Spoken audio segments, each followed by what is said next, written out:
भक्तों, ओम नमः शिवाय, श्री शिवाय नमस्तुभ्यम, जय श्री महाकाल। जी हाँ भक्तों, आप सबको भी पता है कि 8 दिसंबर को एकादशी है। जी हाँ भक्तों, 8 दिसंबर दिन शुक्रवार को एकादशी का महापर्व आ गया है। लेकिन कौन सी एकादशी है? उत्पन्ना एकादशी। कौन सी एकादशी? उत्पन्ना एकादशी। तो इस दिन कौन सा उपाय करें कि आपकी जितनी भी मनोकामना है वो बाबा भोलेनाथ पूरी कर दें, बाबा भोलेनाथ प्रसन्न हो जाएं। आपने बहुत ज़्यादा प्रयास कर लिया, लेकिन आपकी जो भी मनोकामना है वो पूरी होने का नाम ही नहीं ले रहा है। आपने बहुत प्रयास कर लिया, आपके ऊपर कर्जा बहुत बढ़ गया है, आपके घर में माता लक्ष्मी का आगमन नहीं हो रहा है, बहुत सारे लोग बीमार हैं, उनकी बीमारी भी ठीक नहीं हो रही है।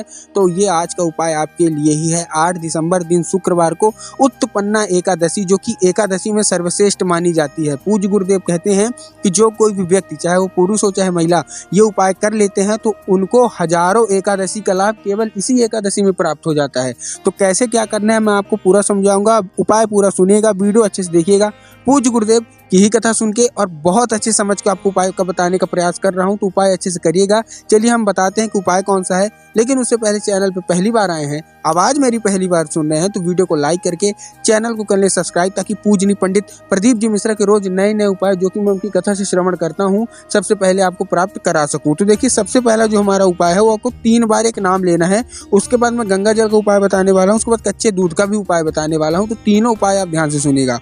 सबसे पहले आपको क्या करना है, आपको 3 बार एक नाम लेना है। लेकिन कैसे लेना है ध्यान समझिएगा। आपको लेना है 1 लोटा जल। अब 1 लोटा जल लेके आपको पहुंच जाना है कहाँ? 8 दिसंबर को पहुंच जाना है कहाँ? शिव मंदिर। अब आप शिव मंदिर भी पहुंच गए, 1 लोटा जल ले लिया।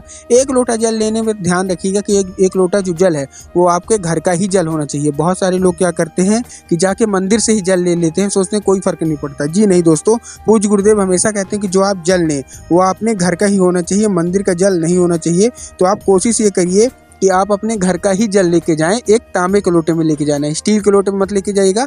तांबे के लोटे में आपको जल लेके पहुंच जाना है कहाँ? शिव मंदिर। अब शिव मंदिर आप पहुंच गए, अब क्या करना है?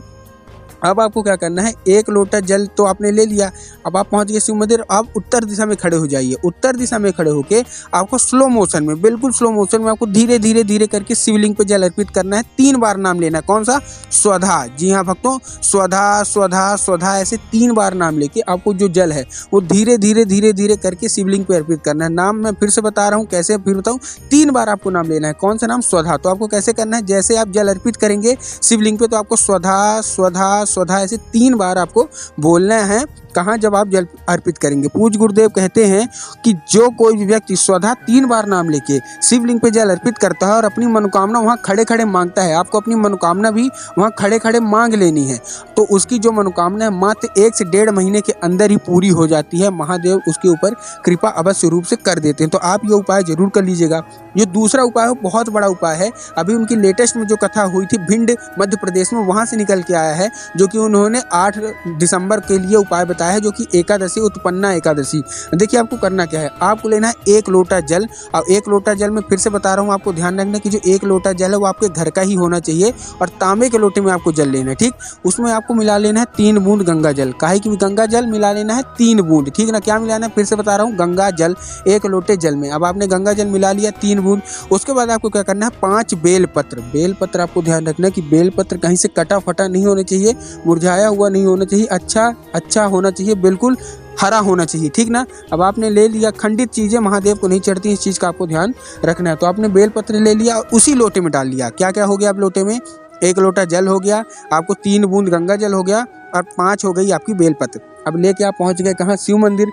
अब शिव मंदिर पहुंचने के बाद आपको क्या करना है, शिव मंदिर पहुंच गए। अब आपको क्या करना है, अब आपको दिमाग में यहाँ होगा कि हमको जो जल है वो शिवलिंग पे अर्पित करना है। जी नहीं दोस्तों, आपको ये जो जल है वो शिवलिंग पे अर्पित नहीं करना। आपको कहाँ करना है, नंदी जी है ना, नंदी, उनका जो पैर होता है और जो उठा हुआ पैर होता है, आप कभी देखिएगा जाके कि जो नंदी जी का पैर है तो एक पैर जमीन में रहता है, एक पैर उठा रहता है। तो आपको क्या करना है, जो उठा पैर रहता है वहाँ आपको नंदीश्वर महादेव का नाम लेके, कौन सा? नंदीश्वर महादेव का नाम लेके उसका जो पैर है जो उठा है नंदी का, वहाँ आपको अर्पित कर देना है। ध्यान रखिएगा कि बेलपत्र अर्पित ना हो, बेलपत्र लोटे में ही रहे। बहुत सारे लोग यही गलती करते हैं कि बेलपत्र भी अर्पित कर देते हैं। जी नहीं दोस्तों, आपको महादेव को भी कुछ ना कुछ चीज़ें अर्पित करनी है, वही बेलपत्र। तो आपको करना क्या है, मैं फिर से समझा रहा हूँ, ध्यान समझिएगा। 1 लोटा आपने जल लिया, जल में आपने 3 बूंद गंगा जल मिला लिया। 3 बूंद गंगा जल मिलाने के बाद आपने क्या किया, उसमें 5 बेलपत्र भी मिला लिया।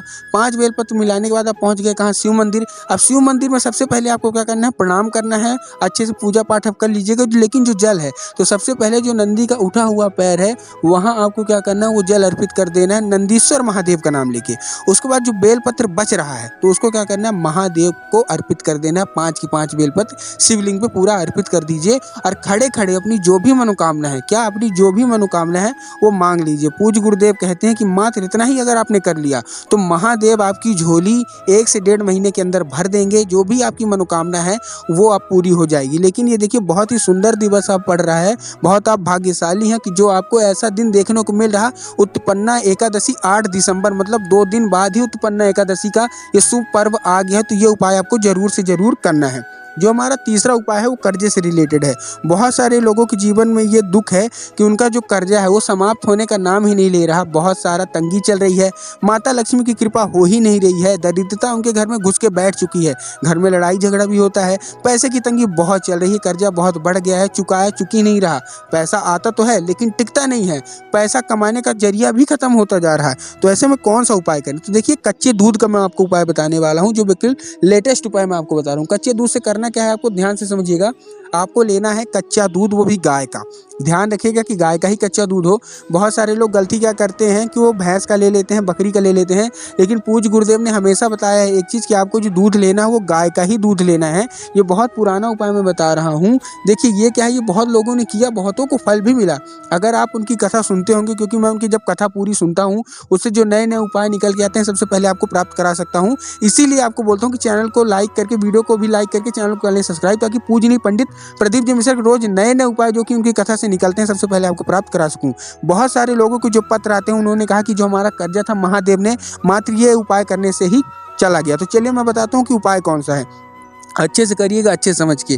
आपको लेना है कच्चा दूध गाय का और पहुंच जाना है कहाँ, बरगद के पेड़ के नीचे। शिव मंदिर आपको नहीं जाना, आपको कहाँ जाना है, बरगद के पेड़ के नीचे। अब आप बरगद के पेड़ के नीचे आ गए, अब आप क्या करें, बरगद के पेड़ के नीचे आप आ गए। अब आपको क्या करना है, सबसे पहले 3 बार आपको बरगद की पेड़ की परिक्रमा करनी है। कितनी बार करनी है, 3 बार आपको क्या करना है, बरगद का जो पेड़ है उसकी आपको परिक्रमा करनी है। अब आपने 3 बार बरगद की पेड़ की परिक्रमा तो कर ली, अब क्या करें, अब आपको जब आप परिक्रमा करेंगे तो एक चीज़ आपको ध्यान रखना है कि अपनी जो भी मनोकामना है परिक्रमा करते करते करते करते आपको मांगना भी है। मतलब जो भी आपके मन में मनोकामना होगी, परिक्रमा करते रहिए, अपनी मनोकामना मांगते रहिए।